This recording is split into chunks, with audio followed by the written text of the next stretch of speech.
எல்லாருக்கும் வணக்கம். நீ பெயின் இப்ப நிறைய பேருக்கு இருக்கு. பிரெக்னெண்டா இருக்கவங்களுக்கும் சரி, இல்லாதவங்களுக்கும் சரி. இந்த 2-3 காரணங்கள் தான் மெயினா பாக்குறேன். சின்ன பிள்ளைகளுக்கு நிறைய பேருக்கு நீ பெயின் வர காரணம் 18 வயசுல இருந்து 24-25 வயசு நிறைய பேர் வரதுக்கு காரணம் வந்து 2-3 காரணம் இருக்கும். பிசிஓடி இருந்தாலுமே உங்களுக்கு நீ பெயின் வரும். ஏன்னா கொஞ்சம் அவங்க வந்து எப்பயே இருக்கிறதோட கொஞ்சம் வெயிட் கூட இருப்பாங்க. உடம்புல இருக்கிற மசில் கம்மியா இருந்துச்சுனாலும் நீ பெயின் வர பாசிபிலிட்டிஸ் இருக்கு. கர்ப்பப்பையில மைல்டா இன்ஃபெக்ஷன் இருந்தாலும் கால்ல முட்டுல வந்து நீ பெயின் வர வாய்ப்பு இருக்கும். அது இல்லாம ஹை ஹீல்ஸ் நிறைய கொஞ்சம் யூஸ் பண்ணுவாங்க. இந்த ஹீல்ஸை வந்து கரெக்டான யூஸ் பண்ண தெரியாம யூஸ் பண்றவங்க கொஞ்சம் பேர் இருப்பாங்க. இன்னொன்னு கரெக்டான ஸ்லிப்பர்ஸே போட மாட்டாங்க. 300-400 வாங்கியிருப்பாங்க. அந்த இது வந்து அடியில வந்து அந்த வளைஞ்சி கொடுக்குற இது இருக்காது. நீங்க ஸ்லிப்பர்ஸ் பாத்தீங்கன்னு வச்சுக்கோங்களேன், இது வந்து அந்த பிளாட் ஸ்லிப்பர்ஸ். இதுல பிளாட் ஸ்லிப்பர்ஸ் இருந்தாலும் இந்த மடக்கிற இந்த இது மடங்குற கை இது இருக்கும். இந்த பின்னாடி இருக்கிற ஹீல் இருக்குங்களா, இது இங்க கை வச்சீங்கன்னா அப்படி சாஃப்டா அமுங்கணும். உள்ளேயும் சரி வெளியும் சரி. இதுக்குள்ள வந்து சிலவங்க கட்டை வச்சிருப்பாங்க ஏதாவது காரணத்துக்குனால. சோ இதை அமுக்குறீங்க வச்சுக்கோங்க. அமுக்கும் போது இங்க உள்ள இருக்கிறதும் வந்து அமுங்கணும், இந்த பக்கமும் அமுங்கணும். அந்த இதான் மெயின் டைம். ஸோ ஃபர்ஸ்ட் உள்ள தொட்டு பாருங்க, அது வந்து உள்ள ஸ்பாஞ்சு மாதிரி அமுக்குதா பாருங்க. பின்னாடி வந்து ரப்பர் வச்சுப்பாங்களே, அதுவும் அமுக்கணும். அதுலேயும் வந்து ரொம்ப ஸ்ட்ராங்கா இருந்துச்சுன்னு வச்சுக்கோங்க, உங்களுக்கு வந்து நீ பெயின் இருக்கும். பிளஸ் இதை வளையணும், இந்த மாதிரி இந்த வளையணும். ஸோ நானும் நீங்க கட்டாயம் செக் பண்ணணும். அது பிளாட்டா இருந்தாலும் சரி, இந்த மாதிரி ஹீலா இருந்தாலும் சரி. ஹீலா இருந்தாலும் இது வந்து நல்லா இப்படி இந்த இடத்துல வளைஞ்சுக்கும். உங்களுக்கு காலைல வச்சு நடக்கும்போது இந்த வளையல் இருந்துச்சுனாலே உங்களுக்கு வந்து நீ பெயின் இருக்காது. உங்க உடம்பு ஃபுல்லா உங்க 2 முட்டிக்கால் இருக்கு இல்லையா, அதுல வந்து செட் ஆகும். நீங்க 50 கிலோ இருந்தாலும் நீ பெயின் வர வாய்ப்பு இருக்கும், 100 கிலோ இருந்தாலும் வாய்ப்பு இருக்கும். பட் ஆனால் நல்ல ஷூ போட்டு இந்த மாதிரி வளையிற மாதிரி இருந்துச்சுன்னா கரெக்டா இருக்கும். அதே மாதிரி இங்க உள்ள வந்து இதை அமைக்கி பாருங்க. இங்க அமுக்கும் போது உங்களுக்கு வந்து கரெக்டா வந்து இது சாஃப்டா இருக்கும். கீழே வந்து இந்த இடத்துல வந்து உங்களுக்கு வந்து ஆக்சுவலா வந்து ஹீலா இருக்குன்னா ரொம்ப இதுவா இருக்கும். அப்ப இதுல எக்ஸ்ட்ரா சாஃப்டா இருந்துச்சுன்னா தான் நடக்கிற மாதிரி இருக்கும். இன்னொன்னு நடக்கும் போது முடிஞ்ச வந்து டோஸ்ல தான் நடக்கணும். நம்ம டோஸ்ல நடந்து பழகுன்னு வச்சுக்கோங்க. இது வந்து நம்ம எல்லாரும் டக்கு டக்கு டக்கு நடப்பாங்க. அந்த டக்கு டக்கு டக்கு நடக்கும்போது உங்க நீஸ்ல இருக்கிற அந்த ஜவ்வு இருக்குல்ல, அது வந்து பாதிப்படையும். அது பாதிப்படைஞ்ச உடனே யூ வில் கெட் நீ பெயின். ஸோ ஃபுட்வேர் தான் ரொம்ப முக்கியம். எவ்வளவு பெரிய ஃபுட்வேர்னா கூட யூஸ் பண்ணிக்கலாம். இதோ யூஸ் பண்ணிக்கலாம், இல்லை இதோட பெருசு அவ்வளோ கூட யூஸ் பண்ணிக்கலாம். ப்ரொவைடட் இது சாஃப்டா இருக்கணும். ஹீல் இருக்கு இல்லையா, குதுங்கா இருக்கு, அது வந்து அமுங்கிற இடம் சாஃப்டா இருக்கணும். இது அமுக்கனால உங்களுக்கு சாஃப்டா தெரியணும்.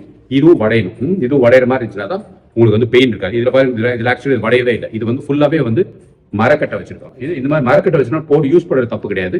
அந்த மாதிரி சமயத்தில் நீங்க மெயினாவே குதுகாலில் தான் நடக்கணும், ஹீல்ஸ் நடக்கூடாது. டோஸ்ல தான் நடக்கணும், ஹீல்ஸ் நடக்கூடாது. நடக்காம இருந்துச்சுன்னா உங்களுக்கு நீ பெயின் வராது. ஏன்னா அதுதான் மெயின் மிஸ்டேக். ஆக்சுவலா நிறைய பேர் வந்து நம்ம வந்து நீ பெயின் வரதுக்கு காரணமே வந்து கரெக்டான ஃபுட்வேர் வந்து நமக்கு வந்து இந்த சின்ன வயசுலேயே சொல்லிக் கொடுக்கல. நிறைய கடைகள்லையும் அதை பத்தி தெளிவாக சொல்லல. ஃபுட்ல இருக்க அந்த ஆர்ச் கரெக்டா இருக்கணும், பிளஸ் அந்த ஒரு குஷனிங் எஃபெக்ட் இருக்கணும். அதுக்கப்புறம் நீ பெயின் இருக்குன்னா கட்டாயம் நீங்க வந்து ஒரு பிசியோதெரபிஸ்டை பார்த்து உங்க கால் அணிறது கரெக்டா இருக்கா, இல்லாட்டி கால் சுத்தி இருக்கிற மசில்ஸ் ஒரு மாதிரி ஃப்ரோசன் ஸ்டேஜ்ல இருக்கும். அப்ப அவங்க லைட்டா மசாஜ் விட்டு ஒரு ஐஆர் லைட் ஏதோ அடிப்பாங்க, அந்த பெயின் அதே சால்வ் ஆகும். ஸோ இதான் காமனஸ்ட் திங். எடுத்த உடனே அதனால உடனே நம்ம போய் ஒரு எக்ஸ்ரே எடுக்கணும், ஒரு எம்ஆர்ஐ எடுக்கணும், ஒரு ஆர்த்தோ டாக்டர் போகணும்னு அவசியம் கிடையாது. பர்டிகுலர் சின்ன பிள்ளைகள் 18 வயசுல 25 வயசு பிள்ளைகள். ஸோ சாதாரண இன்ஃபெக்ஷன் எங்க இருந்தாலும் நீ பெயின் வர வாய்ப்புகள் இருக்கும். ஸ்லிப்பர்ஸ் கரெக்டான லெவல்ல இருந்தாலும் வாய்ப்புகள் இருக்கும். நல்ல பாடி பாஸ்டர் இப்படி நம்ம நிக்கிறத விட கொஞ்சம் பின்னாடி தள்ளி நிற்பாங்க சிலவங்க, வயிறு ஏதோ முன்னாடி தள்ளிட்டு இருக்கிற மாதிரி. அந்த மாதிரி இருந்தாலும் உங்களுக்கு வந்து நீ பெயின் இருக்கும். ஸோ இதுதான் மெயின் காஸ். பசங்களுக்கு வந்து அவங்க பாடியில் வந்து டெஸ்டோஸ்டரான் ஹார்மோன் இருக்கு. அது வந்து மசிலையும் போனையும் நல்லா ஸ்ட்ராங்கா வச்சுக்கும்.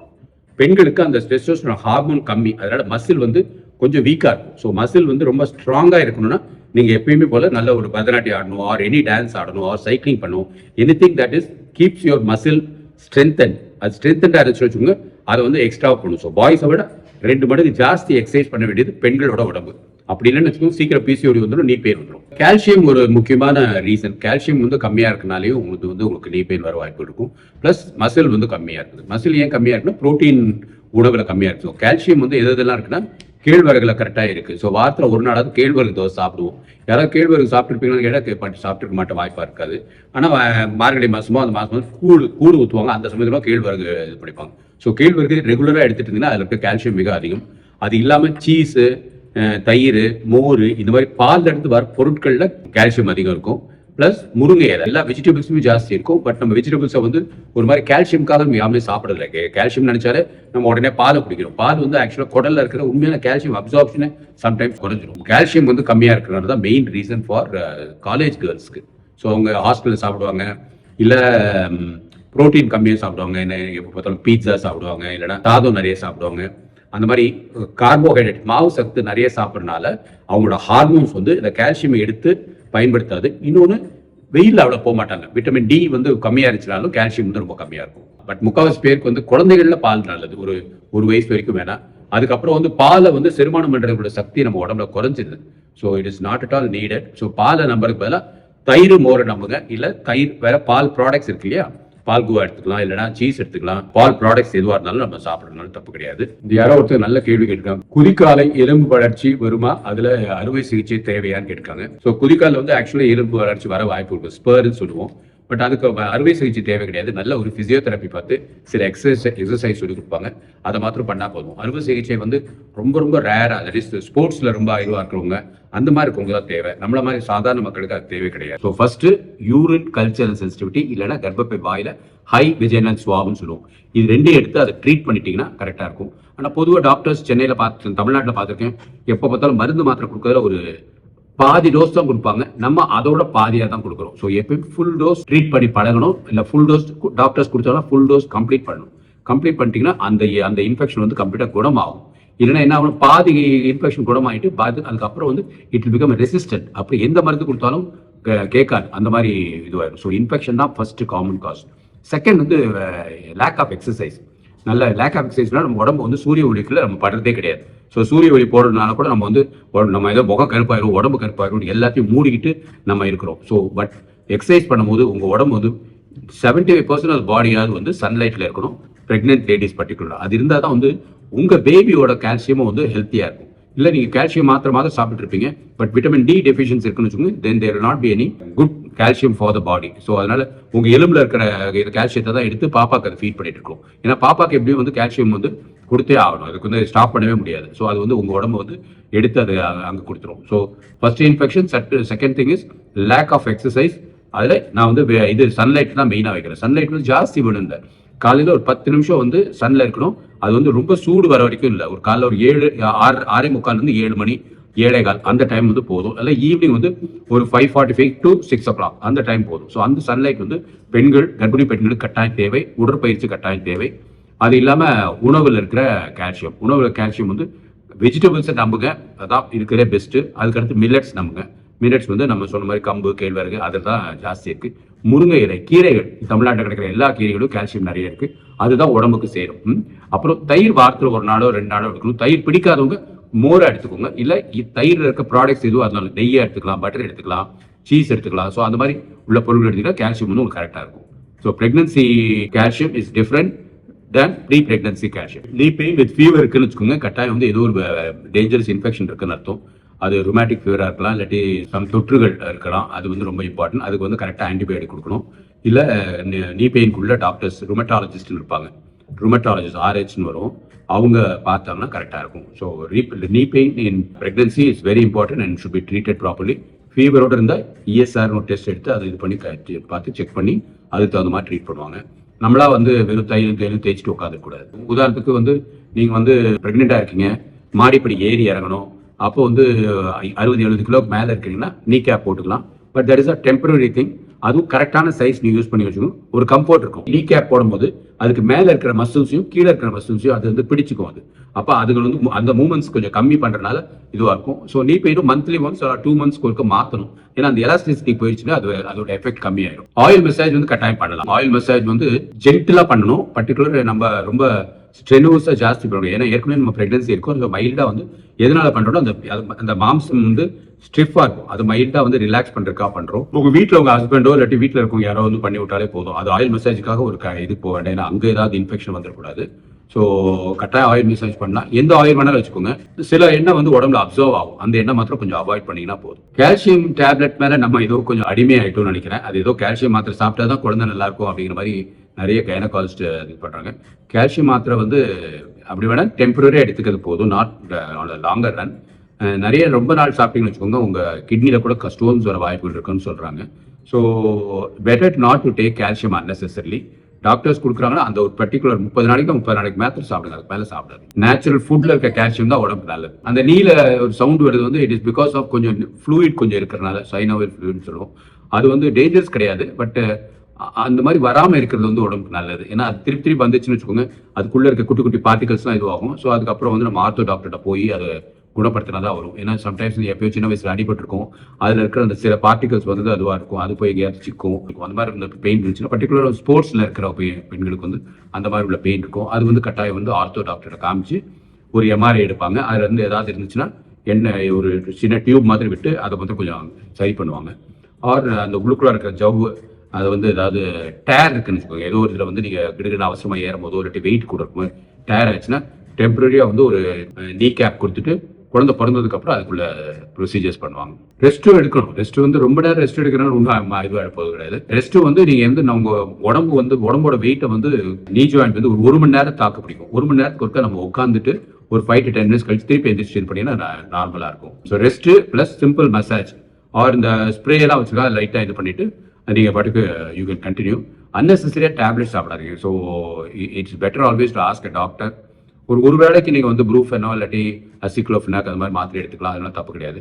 பட் அதே டெய்லி சாப்பிட்டு இருக்காது, கிட்னி பாதிப்படையும். பர்டிகுலராக வந்து 50 வயசுக்கு மேலே இருக்கிறவங்களுக்கு மூட்டு வலி வந்துச்சுன்னு வச்சுக்கோங்க, அவங்க ஆட்டோமேட்டிக்காக எப்பயும் நடக்க முடியாது. ஸோ ஃபர்ஸ்ட் வந்து லோக்கல் டாக்டர்ஸ் யாரையா பாருங்க. ஒரு டாக்டர் இப்படி சொல்லிட்டாங்கன்னு வச்சுக்கோங்க, நீங்கள் வந்து அடுத்து இன்னொரு டாக்டர் தான் பார்க்கணும். செகண்ட் ஒப்பீனியன் வாங்குறதுக்கு எப்பவுமே ஹெசிடேட் பண்ணாதீங்க. என்னோட கிளினிக்கல் அப்சர்வேஷனில் கர்ப்பப்பை வாயில புண்ணோ இல்லை கர்ப்பப்பை வாயில கிருமிகள் இருந்துச்சுன்னு வச்சுக்கோங்க, மூட்டு வலி இருக்கும். ஸோ உங்களுக்கு 50 வயசு ஆயிருந்தாலும் ஒரு யூரின் கல்ச்சர் சென்சிட்டிவ் எடுத்துட்டு அதில் கிருமி இருக்குன்னா அதுக்குள்ள கரெக்டான மாத்திரை 10 நாள் சாப்பிட்டீங்கன்னா கிளியர் ஆகிடும். 1 மாதம் 2 மாதத்துக்கு அப்புறம் திருப்பி ஒருக்க செக் பண்ணி பார்க்கணும், அது வந்து அந்த இது கம்ப்ளீட்டாக கிளியர் ஆயிடுச்சா அப்படின்னு. அப்படி இல்லைன்னு வச்சுக்கோங்க, கட்டாயம் வந்து கர்ப்பப்பை வாயில ஹை விஜயனல் சுவாபம் இருக்கும், அது எடுத்து பார்க்கணும். ரொம்ப நேரம் கோனோகாக்கைன்னு சொல்லுவோம், அது வந்து தொற்று நோய், அது வந்து இருந்தாலும் வந்து அதை ட்ரீட் பண்ணிங்கன்னா அதுக்கப்புறம் சரியா போயிடும். நீ எடிமா வந்து it's because of some kind of ஆர்த்தரைட்டிஸ்ன்னு சொல்லுவோம். ஆர்த்தரைட்டிஸ் வந்து நிறைய பேருக்கு இருக்கு, ஆனால் ஆர்த்தரைட்டிஸ் எனக்கு இட்ஸ் ஓவர் டயக்னோஸ். 40 வயசு ஆனாலே உங்களுக்கு ஆஸ்டியோ ஆர்த்தரைட்டிஸ், இந்த ஆர்த்தரைட்டிஸ் அப்படின்னு சொல்லி இது பண்ணுவாங்க. அதுக்கு உள்ள டெஸ்ட் கரெக்டாக எடுத்து உண்மையாவே ஆர்த்தரைட்டிஸ் தானே அப்படிங்கிற மாதிரி பார்த்துக்கணும். ஒன்ஸ் நீங்க வந்து நீ பெயின் அப்படின்னு சொல்லி ஆர்த்தரைட்டிஸ் சொல்லிட்டீங்கன்னு வச்சுக்கோங்களேன், அது ஐயோ நமக்கு ஆர்த்தரைட்டிஸ் வந்துருச்சு அப்படின்ட்டு அதுக்கப்புறம் கொஞ்ச நாள் ஆயுர்வேதம் சாப்பிடுவாங்க, கொஞ்ச நாள் வெயிட் கம்மி பண்றதுக்கா ஏதாவது பண்ணிட்டு இருப்பாங்க. அது எதுன்னு ட்ரை பண்ணிட்டு கடைசியில வந்து நம்மளால ஒன்றும் முடியலன்னு பண்ணுவாங்க. இந்த மாதிரி ஒரு 5 வருஷம் போயிடுச்சுன்னா உங்க உடம்புல இருக்கிற மசில்ஸ் எல்லாமே வீக் ஆயிடும். அதுக்கப்புறம் திருப்பி அதை இம்ப்ரூவ் பண்றதுக்கு இன்னொரு 5 வருஷம் எடுக்கும். அதனால கொஞ்ச நாள்லயே வந்து வயசானவங்க மாதிரி ஆயிடுவாங்க. ஸோ நீ எடிமா வந்து ரொம்ப குயிக்காக பார்த்து நம்ம ட்ரீட் பண்றது பெஸ்ட். பேபி பம்ப் வந்து சிலவங்களுக்கு தான் வச்சு நம்ம கரெக்டாக சொல்ல முடியும். சிலவங்க வந்து அந்த நிற்கிற ஸ்ட்ரக்சர்லேயே வெளியில வந்து பேபி பெருசா தெரியாது. ஸோ பேபி பம்ப் இதுவாக இருக்குன்னா உங்க டாக்டர்ஸே டயக்னோஸ் பண்ணிட்டு பேபி ஒரு ஸ்கேன் பண்ணி பார்ப்பாங்க. பட் உங்களோட ஃபர்ஸ்ட் ப்ரிகாஷன் பேபி பம்ப் இருக்குன்னு வச்சு பேபி பம்ப் கம்மியாக இருக்கிற மாதிரி ஃபீல் பண்ணி ப்ரோட்டீன் வெஜிடபிள்ஸ் இதை அதிகப்படுத்துங்க. பேபியோட ஹெல்த் வந்து நல்லாயிரும். நம்ம என்ன பண்றோம், அந்த மாதிரி சமயத்தில் வந்து நிறைய மாவு சத்து சாப்பிட்றோம். நம்ம உடம்புல இருக்க கொழுப்பு தான் ஜாஸ்தி ஆகுமே தவிர பேபிக்கு வந்து எந்த விதத்துலையும் யூஸ் ஆகாது. ஸோ பேபியோட நஞ்சு நல்லா இருக்கணும், பேபியோட வெயிட் போடணும்னா நீங்க வந்து புரோட்டீன் கட்டாயம் எடுக்கும். எதெல்லாம் உங்களுக்கு பிடிச்ச புரோட்டீன் இருக்குன்னு பாருங்க. எனக்கு பிடிச்ச புரோட்டீன் வந்து முட்டை. ஒரு நாளைக்கு 6 முட்டை கூட சாப்பிடுவேன். வாரத்துல 1 நாள் 2 நாள் சிக்கன் எடுத்துப்பேன். வாரத்துல 1 நாள் வந்து ஃபிஷ் எடுத்துப்பேன். வாரத்துல 1 நாள் 2 நாள் பிரான் எடுத்துப்பேன். இது எல்லாமே எனக்கு பிடிச்ச புரோட்டீன். அதே இது வந்து இன்னும் மற்றவங்களுக்கு அது மாதிரி பிடிக்கும்னு சொல்ல முடியாது. ஃபார் எக்ஸாம்பிள் கிளாரிஷாக்கு வந்து அந்த மாதிரி ப்ரோட்டீன் அவ்வளோ டெய்லி சாப்பிட மாட்டேன். வாரத்தில் 1 நாள் 2 நாள் தான் நான்வெஜ் டே சாப்பிடுவோம், இல்லை ஃபிஷ் ஒழுங்காக சொல்லுவாங்க. பட் அதுவும் கீரை நல்லா கரெக்டாக எடுத்துக்கலாம். பயிர் வகைகள்லாம் இருக்குங்களா, அந்த மாதிரி உள்ள வகைகள்லாம் கரெக்டாக பார்த்து பேலன்ஸ்டாக எடுத்துக்கணும். அது இல்லாமல் சீஸ், டோஃபு அந்த மாதிரி வகைகள்லாம் சாப்பிடணும். ஸோ அதெல்லாம் சாப்பிட்டீங்கனாலே உங்க பம்ப் வந்து நல்லா கொஞ்சம் பெருசாக வாய்ப்பு. ஃபர்ஸ்ட் அண்ட் ஃபார்மோஸ்ட் திங், 130 குழந்தைகள் பிரீச்ல தான் இருக்கும் 31 வாரத்தில். ஸோ 50%க்கு கொஞ்சம் மேலே தான் வந்து ஹெட்டு கீழே இருக்கும். இதுக்கப்புறம் தான் பேபியோட ஹெட் வந்து வெயிட் கூட ஆரம்பிக்கும். ஸோ அதனால பயப்படவே பயப்படாது. சும்மாவே நீங்க இருந்தீங்கனாலே 90% அந்த பேபிஸ் வந்து ஹெட் வந்து அதுவா டேர்ன் ஆகி பிரீச் வந்து மாறிடும். அப்படி நீங்க கரெக்டா பண்ணணும் அப்படின்னு நினைச்சிருந்தீங்கன்னு நல்ல மாடிப்படி ஏறி இறங்க, இல்ல ஸ்குவாட் எக்ஸசைஸ் நல்லா உட்காந்து எந்திரிங்க. ஸோ கொஞ்சம் இடுப்பெல்லாம் விரிஞ்சு கொடுத்துச்சுன்னா பேபி ஹெட் ஆட்டோமேட்டிக்கா டேர்ன் ஆயிடும். குழந்தை இல்லாத தம்பதிகளுக்கு என்கிட்ட வாட்ஸ்அப் குரூப்ல வந்தீங்கன்னா நாங்கள் கொடுப்போம். ரொம்ப சிம்பிளா சொல்ல முடியாது. ஏன்னா 30% வந்து ஆண்களோட விந்து பிரச்சனைனால, 10 பேர் இருக்கிறான்னு வச்சுக்கோங்க, 10 பேர்ல 3 பேர் வந்து ஆண்களோட விந்து பிரச்சனைனால, பாக்கி 3 பேர் வந்து கருமுட்டை ஆரோக்கியமா இல்லாதனால, பாக்கி 4 பேருக்கு வந்து உடலுறவு அவங்களுக்கு சரியா பண்ண வராதனால, இல்ல உடலுறவு பண்றதுல அவங்களுக்கு ஏதோ ஒரு பிரச்சனை இருக்கனால, கப்பல் ப்ராப்ளம் அப்படின்னு சொல்லுவோம். ஸோ இதுதான் காமனான ரீசன். பட் நம்ம வந்து எப்பவுமே பெண்களை ட்ரீட் பண்ணி பழகிட்டோம். ஸோ இது எல்லாத்தையும் பார்க்கணும் அப்படின்னு பார்த்த பிறகுதான் உங்களுக்கு குழந்தை இன்மைங்கிற இல்லை இதுவாக இருந்துச்சுன்னா தென் ஒரு 2 வருஷம் கழிச்சு இல்லை 1 வருஷம் கழிச்சு நீங்க வந்து IVF ட்ரீட் பண்ணணும். IVF வந்து 100ல ஒருத்தர் 2 பேருக்கு தான் சக்சஸ் ஆகும், ஒருத்தர் 2 பேருக்கு தான் தேவையும் படும். கர்ப்பப்பை வளர வளர யூட்ரஸ் ப்ரொலாப்ஸ் ப்ராப்ளம்ஸ் வந்து கம்மியாக தான் ஆகும். பட் யூட்ரஸ் ப்ரொலாப்ஸ் வந்து உங்களோட யூட்ரஸ் வாய்க்கு வெளியில இருக்கிற தோல் வந்து வீக்கா இருக்கிறது. ஸோ அதனால பிரெக்னன்சிக்கு எந்த ப்ராப்ளம் வராது. டெலிவரி டயத்துல வந்து இன்னும் கொஞ்சம் ப்ரொலாப்ஸ் அதிகம் ஆக வாய்ப்பு இருக்கும் குழந்தை பிறந்த பிறகு. நீங்க ஆனா குழந்தை பிறந்த பிறகு உள்ள அதுக்குள்ள கரெக்டான எக்ஸசைஸ் பிசியோதெரபிஸ்ட் யாராவது பார்த்து பண்ணணும், இல்ல நல்ல நர்ஸ்கிட்ட கேட்டுட்டு எது பார்த்து எங்க இதுலயே வீடியோஸ் நிறைய போட்டிருக்கோம், அதை ஃபாலோ பண்ணீங்கன்னா போதும்.